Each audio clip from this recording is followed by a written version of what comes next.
Modern science has produced countless miracles, from complex robotics to melt-in-the-mouth chewing gum strips. Yet these are needless folly compared to mankind's greatest invention, television. Television is watched worldwide by people of every age, culture, creed, sexual persuasion and weight. In a recent survey of favourite pastimes, watching television overtook breathing for the first time. But what exactly is television? Put simply, it's a box for watching pictures on. Put less simply, it's a device inside which electromagnetic fields guide streams of electrons towards a phosphor screen covered in thousands of minute coloured dots, which the human brain interprets as a moving picture. But you don't need to know that. In fact, for all the difference it makes, television may as well be controlled by magic space mice. To use a television, you simply watch it. And if you don't know how to do that, do not change channels until we instruct you to do so, because this programme has been designed specifically to teach you how to watch television. If you're about to watch television, the first thing to ask yourself is, do I have a television? If the answer is no, you'll have to go and buy one, and this means choosing a television.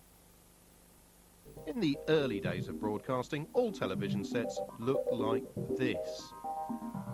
But today, a ridiculous array of sets is available, leading ill-informed shoppers to confusion and ruin. Modern stores stock wafer-thin plasma screens alongside traditional, more rubbish models. These provide an excellent picture and can be wall-mounted, but also have the disadvantage of marking the owner out as a bit of a shallow ding-dong, especially if he dribbles into a bucket while watching, like this man. When choosing a set, the most important question to ask yourself is standard or widescreen? Widescreen televisions have many advantages. For example, this sequence in which two men carry a ladder horizontally toward the viewer loses 40% of its impact if viewed on a regular screen. But widescreen isn't all fun with ladders. Selecting the correct aspect ratio can prove problematic. The phrase aspect ratio refers to the shape of a programme. Old 4:3 programmes don't fit the 16:9 format popular today, so compromises must be made. The viewer has three options. Option 1.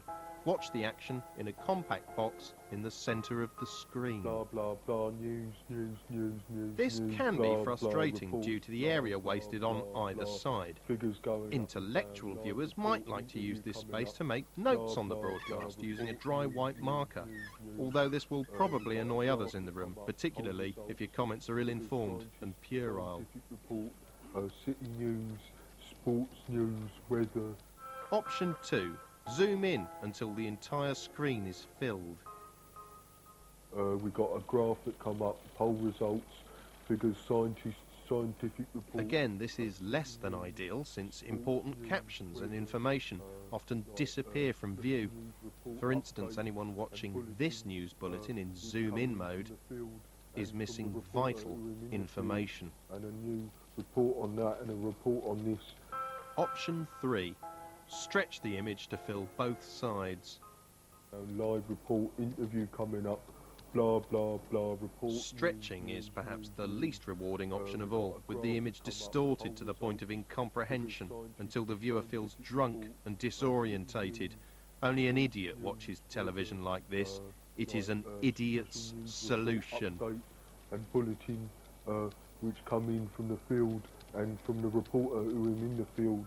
Aspect ratios are such a minefield, the inability to decide on one setting can have tragic consequences.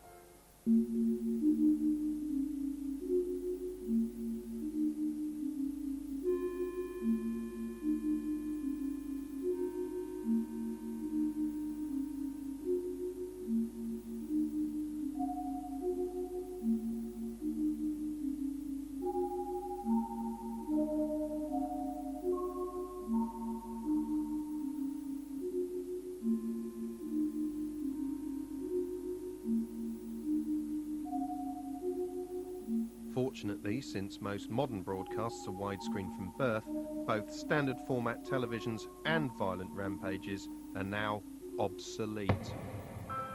Next, decide where to place your set. Ideally, your television should be situated in a position from which it can cheerfully dominate your entire living quarters. Once it's positioned, reposition everything else in the room to leave a clear path to the set. Next, limit your desire to leave the room by scattering food and drink within arm's reach and installing basic toiletry facilities at the foot of your seat. The prominence given to television in your daily life speaks volumes, so choose wisely. Meet Piers and Brian. Brian has a widescreen television dominating his living room, with large speakers on either side. His home is the static equivalent of a theme park ride, whilst Piers has chosen to emphasise how unimportant television is to his life by deliberately buying a small 14-inch set and hiding it in the corner. Which is the fool? The answer is Piers, because he's a pseudo-intellectual called Piers. He also has a crick in his neck caused by a lifetime spent sitting at an awkward angle, squinting at the late review on his tiny box. If Piers were to visit Brian's home and enjoy Krzysztof Kieslowski's Three Colours trilogy on Brian's surround sound home cinema system, he would soon see the error of his ways. But this is unlikely to happen for two reasons. Firstly, because Brian doesn't have the Three Colours trilogy in his DVD collection, which largely consists of porn hidden behind pirated Hollywood blockbusters. And secondly, because Brian and Piers don't really get on. Once your television is positioned, you'll need to choose a programme. Deciding what to watch isn't easy, but just as connoisseurs choose a wine that suits their meal, astute viewers select programmes that complement their mood. For instance, if you're sad, a light entertainment show may lift you from the doldrums, and if you're happy, watching a news bulletin will help bump you back down to reality, until it's time for the next light entertainment show, and so on. This is known as infinite distraction. Regulating your mood using infinite distraction will help you maintain the correct level of intellectual blankness necessary for prolonged periods of viewing. We'll learn more about infinite distraction later. First, let's examine the listings. Although television listings can help you decide what to watch, the sheer amount of information within is daunting, and with new channels arriving each day, the situation is getting worse and worse and worse and worse and worse.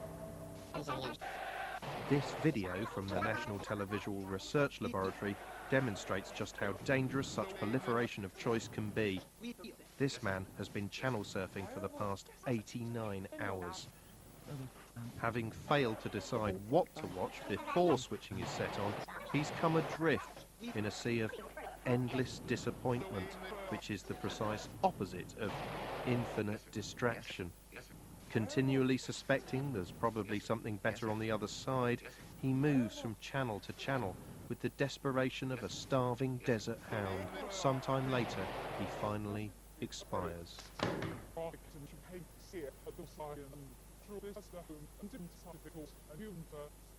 This is why using listings wisely is important. You should select a program in advance and stick to it, regardless of what's on the other side. That's why an increasing number of channels favour programs with eye-catching titles. For example, a title such as The World's Bloodiest Police Shootouts tells you the program itself will be jam-packed with horror, violence and wobbly camera work, while When Checkout Girls Bend Over indicates a hard-hitting investigation into female sexuality. As a general rule of thumb, the more self-explanatory a title is, the worse the program itself will be. A show called America's Gooeyest Clips, in which a kitten pokes its head out of a Wellington boot, should be avoided by everyone except the most gurgling simpleton.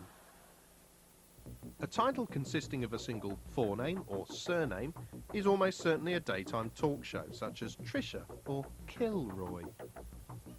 Talk show topics vary wildly, but can be quickly identified by the synopsis in the lower portion of the screen. This works in a similar way to eavesdropping your way around a cocktail party to see which conversation will prove the most interesting. That's quite good. Basically, I eat as much meat as I like, but no fat, but no cheese.